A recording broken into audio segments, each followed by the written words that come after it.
وزیر اعظم آزاد کشمیر چودھری انوار الحق نے cease fire line سمانی sector کا دورہ کیا۔ سینئر وزیر کرنل ریٹائرڈ وقار احمد نور بھی وزیر اعظم آزاد کشمیر کے ہمراہ موجود تھے۔ وزیر اعظم آزاد کشمیر نے بھارتی فوج کی شیلنگ سے زخمی ہونے والے افراد کی عیادت کی، زخمیوں میں چیک تقسیم کیے۔ وزیر اعظم آزاد کشمیر نے سول اسپتال سمانی کا تفصیلی معائنہ کیا اور مختلف محکموں کے خلاف شکایات پر فوری کارروائی کی ہدایات جاری کی۔ وزیر اعظم انوار الحق نے سمانی تا چاہی ڈنا بجلی لائن کی تاروں کی تبدیل اور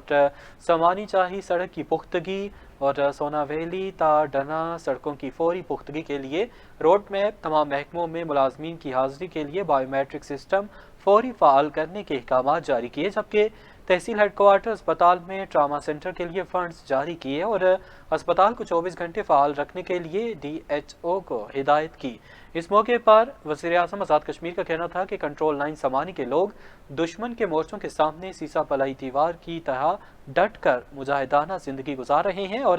پاک فوج کے شانہ بشانہ دشمن کے عزائم خاک میں ملانے کے لیے ہمہ وقت تیار ہیں، جبکہ انہوں نے پاک افواج کو بھارتی جارحیت پر منہ توڑ جواب دینے پر خراج تحسین پیش کیا۔